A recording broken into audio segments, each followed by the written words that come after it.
Hello everybody, it's Tom Seidner, the Lonely Gamer, and I know it's been a while since I made a video, but a lot of things have happened in my life since I made my last video. I retired from my job, I became a grandfather, I moved, I remodeled a house, and things have just been crazy. But now things are starting to slow down. I'm starting to play a lot more games again, starting to get into some of the new games. So I thought I'd start making videos again. I hope you guys enjoy it. If you guys like these videos, give me a thumbs up and subscribe, and I'll bring you more videos. I have time now that I'm retired to bring a lot more videos to my people who watch me. So I hope you enjoy this. This is a game called Star Wars Rivals. This is a game by Funko. I do like the Funko Games. I like Funkoverse. I bought into it. I have almost all the sets of that. I really enjoy that game. I like some of the unique things that Funko did in that game. So I really like a lot of the Funko Games that they put out. So I thought this would be a no-brainer, that I would love it. So let's talk about it and see what I really thought. So I purchased this Premier set. This Premier set is the kind of the base game.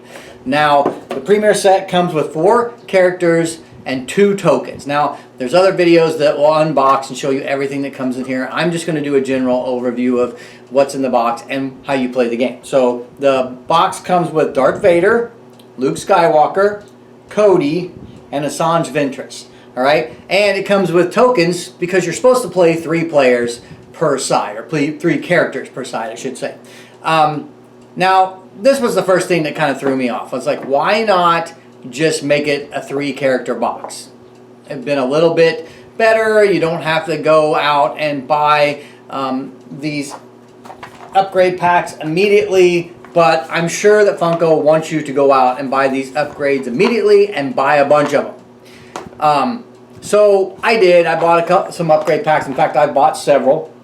And so I have several to play. But if you buy just this box, this is what you get. You get these guys, and then you get some tokens to be like very minor characters. So with each character, you're going to get a figure. So this is the Cody figure, and they're beautiful figures. They're well painted.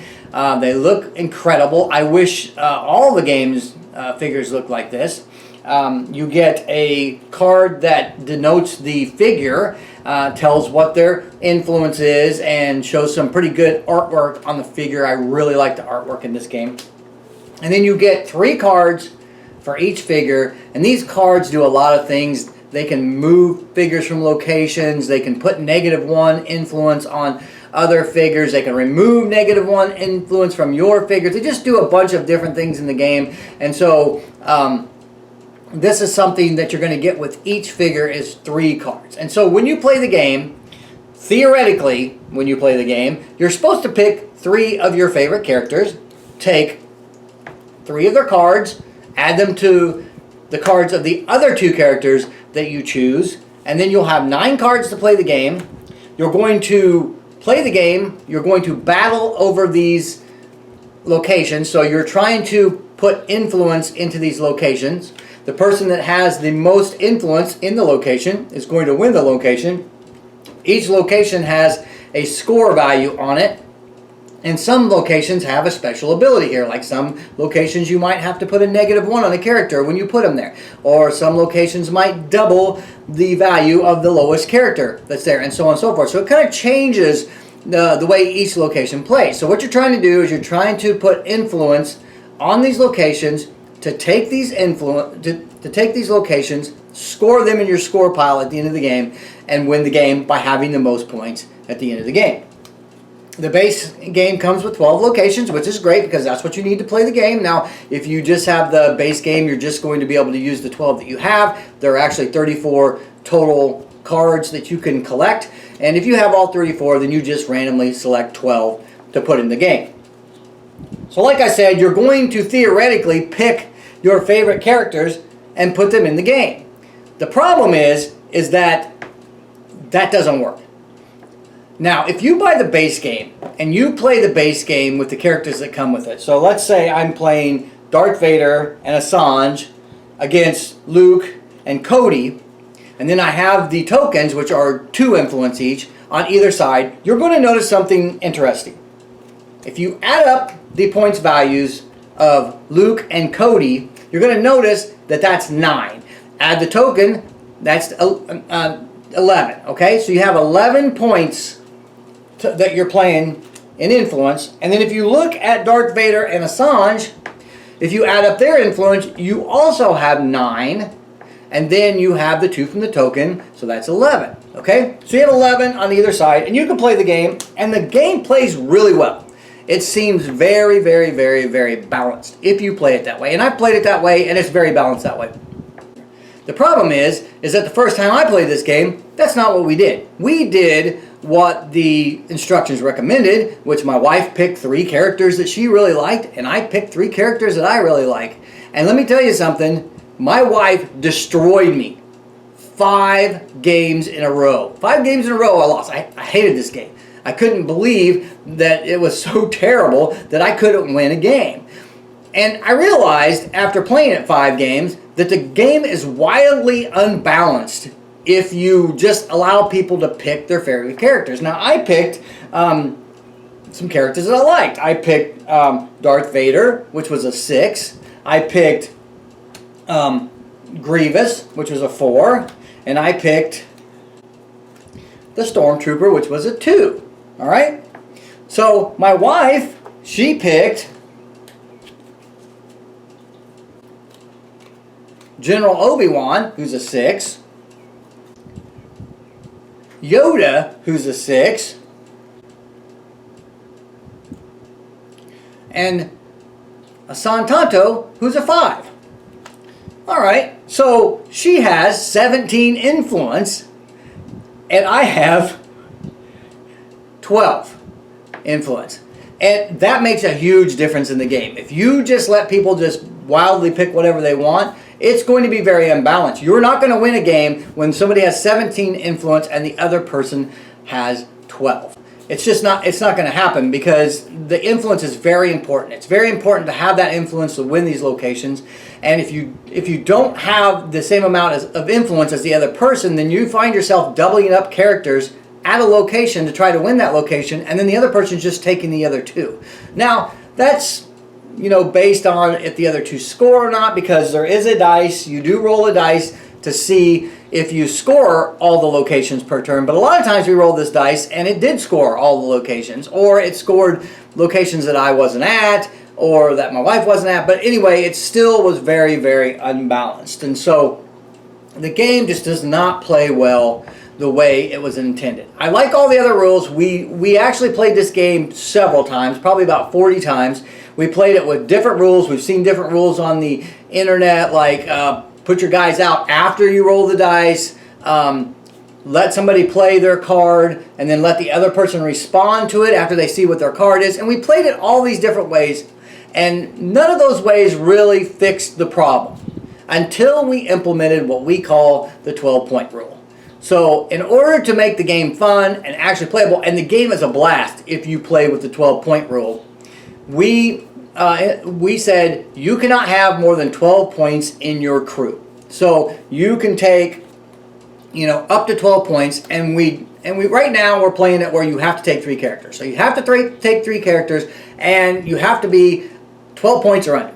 And this has made the game very balanced. It makes it so that you can't just take all 6s. You have to really think about, what do I want to take? And also it makes it so that if you take a 6 and a 5, that makes it almost impossible to take a 3rd character. So you really have to make some decisions about, you know, what you want to do to, you know, to get within that 12 points. The other thing is, before we implemented the 12-point rule, nobody took the hollow figures. So there's these hollow figures, and these hollow figures give you the only difference between the regular figure and the hollow figure is the hollow figures have 1 point less for their influence, and they let you have a 4th card. So normally you'll have 3 cards in your hand on a turn, but with a hollow character you can have 4 cards in your hand, and then you fill up to 4 cards. So 4 is your base hand with a hollow, and 3 is your base hand with a regular.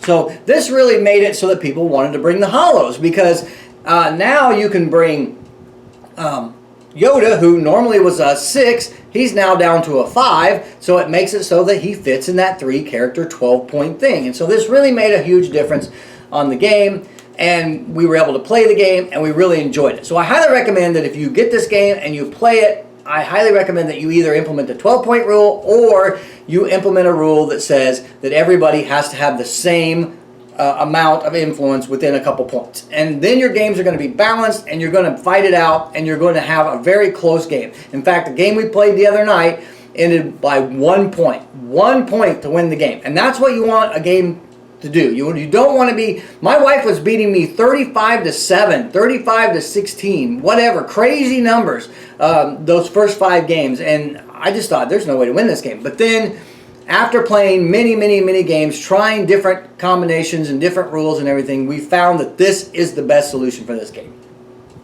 So, I'm not going to give you an overall how to play the game.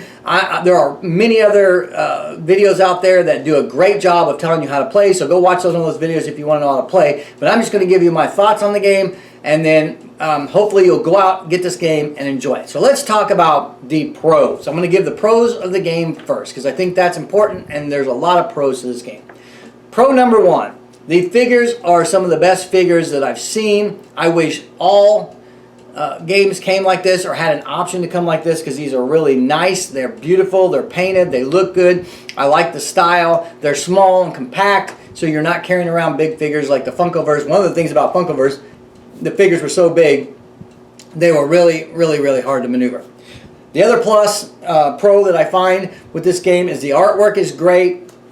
The artwork on these cards is really nice. The artwork on these cards are really nice, and also some of the cards will give you the option to complete a mission from your hand, so sometimes you can do things to help your score by completing these missions. Now, I will tell you one thing, these missions do not offset if somebody has way more influence than you. They don't help at all. But in a level game, these do help, because the other players got these too, and so they can complete these too, so it's really, really a good thing to have. I like that. That's a pro. Another pro is the locations are great. They're different enough that where it really makes you have to think about where you want to put your guys. And there's also locations that don't have anything on them. So that really makes it, so that you're thinking strategically about where do I want to put my guys, what do I want to do. I also really like the option of playing your cards down. You both play your cards. You don't know what the other person's going to do. And then you reveal it. The person who has the high ground will reveal first. This token here will say who has the high ground, the dark or the light, and then you flip this every turn so that it goes back and forth. This also breaks ties, which is really nice. So if you tie in a location, which happens a lot, this will break it. So that there's a lot of strategic thought in that. Do I have the high ground? Do I not have the high ground? And also the high ground player plays their card first, so that theirs always goes off. The person who plays second, their card may not go off because the other player might move their person or do something that just messes them up, and it's just the risk you take. Now, we tried playing without that rule. We tried playing so that you played your card, you revealed it, and the other person then revealed their card. That is not how the rules are written, and we found that that didn't help, and we found that it was actually more fun to kind of snooker somebody with your card, so we did not implement that rule. Another pro is just the quality of all the things. The dice are really nice. The chits that come with it are really nice. All of the components are beautiful. Another pro is the gameplay. The gameplay is really good and really fun if you implement a rule that keeps your influence consistent between teams. The other thing that I think is a really big pro to this is you don't have to buy this game. You can buy 2 of these packs, a light side and a dark side. I'll get it right side up here, a light side and a dark side. Buy 2 of these. It comes with a figure in each. It also comes with 2 tokens in each. And it also comes with the cards that you need to play. It comes with the dice. It comes with everything. So buying 2 of these for $5 each, because that's what they cost, you can play this game. Now, you're only going to have 1 character on each side and 2 tokens on each side, but the game can be played. And that's very unusual for a game like this. Usually these booster boxes do not allow you to play the game. You have to have a base game and then these, but these will actually allow you to play the game. So if you don't like the characters that come in here, you can buy 6 of these. 4 of these, which is how many characters you get in here, cost the same exact amount as this. So this is $20 and these are $5 each, so buy 4 characters. So if you don't want this, you can buy 4 of these and still play the game. It comes with everything you need to play the game. And you'd have exactly, for 4 of these, you'd have exactly what you got in this. So that's a really big plus. Now, let's talk a little bit about the cons of this game, because there are a few cons. The first one, I'm not sure what's going on with game companies now, but I've seen this recently a lot. They're selling games that can't be played the way it's intended right out of the box. You buy this, this only comes with 2 characters. They're expecting you to go out and buy at least 2 of these to play this game. Now, I don't know why they didn't just put 6 characters in this and charge $30 for this. This is $20. It's going to cost you $30 to buy this and these. I'm not sure why they did that, but I'm sure it's a marketing thing. And I don't like companies playing games that do that. Another, many games are hiding the true cost of ownership of this game by doing it this way. And that's one thing that I think that companies need to change. I mean, even making this $30 and putting 6 characters in it would have made it a little better. Because the next con is the price of ownership of this game. This game is an expensive game. I mean, we're getting to the point where games are not, it's not uncommon for a massive game with a lot of miniatures to be $100. Easy. But this game has total 30 characters. And 30 characters times $5 a character, which is what it comes out to play this game, that's $150. All right? That's a lot of money. $150 for a simple filler game. So if you decide that this is something you want to play, keep in mind that this is not going to be cheap, especially if you're a completionist. Now, for me, I am a completionist. I usually like to get all of this stuff, but when it comes to Star Wars, and I'm glad this is Star Wars and not Marvel or something, when it comes to Star Wars, I have movies that I like, and I have movies that I don't like. And so I mainly bought the characters, except for the ones that came in this, that for the movies I like. And so I didn't buy all the characters. I just bought the ones that I like. So, I didn't spend $150. But if you get every character and every thing that goes with this, it's going to cost you $150. The other thing is, these are blind boxes. All right? You don't know what's in these when you buy them. This is another con. Now, if you blindly bought these boxes and lived with duplicates, you're probably looking at $200 to get the entire thing. Now, I will tell you this. These boxes are really easy to open. They got a little piece of tape on the bottom. And to be honest with you, when I bought them, I opened them. I opened them, looked in there, and bought what I wanted. Because I figure this is only being sold by Walmart right now. Probably going to be sold by other places down the road. Walmart could care less if you open these boxes. They're not going to send some person down the thing and say, stop opening the boxes. You're not allowed to do that. They don't care. So I just opened them. I looked at what was in there. I bought what I wanted. I bought 90% of what I opened. Because if you go on the internet and you search for it, there are places on the internet that will tell you exactly what's in the boxes. There's 2 boxes. There's an A box and there's a B box. In the A box, if you find an unsullied box at Walmart, the figures will all be in the same location every time. So you can pretty much, if you know what box you're getting, so what I did was I picked one in a location that I wanted, in both boxes. I pulled it, I looked at it, oh, okay, this is box A, and then I knew where all the other characters were in the box. And then I just picked the ones I wanted, and I paid for them.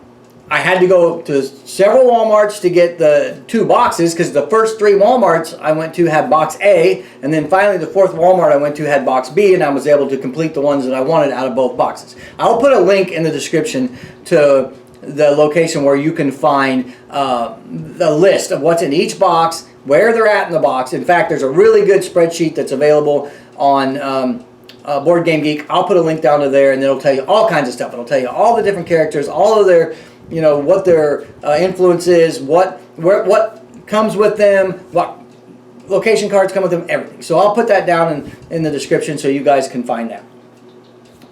Next con The next con is the box. Okay, so this happens all the time. This is kind of annoying, but it's not the end of the world. Is that the box comes with this insert, and this insert is, you know, it's only good for what comes in the box. It holds all the figures really nice for transport, and it has a place for a few cards, but other than that, it's just a ton of wasted space. So the problem is most boxes that you buy, the lid comes off and you can put the figures and stuff in there and put the lid on, but you can't do that with this box. So you have to put your items in here like you're filling a taco. So you just throw them all in here, and then they're all going to be shaken up, and they're all going to probably get damaged, and it's not a good. So this box is not good. So what I did is I ended up 3D printing this little tray. It holds a bunch of figures here. It holds sleeved cards, and it holds all the chits and dice and everything you need here for the game. And this, the way I made this is so it slides right into this box and fills the hole just perfectly. You can shut it, you can take it with you, and it's going to keep your stuff very safe. So I printed this, designed it, and then printed it, and it's perfect. So it'll easily hold 12 characters, all of their cards, locations, and everything here that you need for those 12 characters. If you want to, you can probably shove a few more characters in there, but 12 characters is what it was actually made to hold. And so if you guys are interested in this, I designed this and I have it out on a website called Cults, C-U-L-T-S. You can go there, you can search for Star Wars Rival box insert, you can get it there. It's $1.25. I'm going to use that money to help support this channel. So if it's something you're looking, if you have a 3D printer and it's something you're looking for, go there and check it out. Otherwise, you can ignore this part of the video. So that's pretty much it. I think I've covered all the things I wanted to cover about this game. I want to say that I do like this game. Once we found the solution to the overpowered problem, I find this game very fun. I love playing this with my wife. She still beats me regularly, but now our games are close. Now she's winning by a few points and not 20 points. If you guys have any questions about the game or want to make a comment about anything I missed, please feel free to put your comments down below. And if it's a question, I'll answer them. If it's a comment and it's a really good one, I'll pin it. If you like this video, like and subscribe, because I'm going to be doing more videos and trying to get more things out there. I have a lot more time now than I used to have, so hopefully you're going to see a lot more stuff from me. I'm also designing a bunch of things for games, box inserts and rings for certain games and stuff that I will have out on Cults.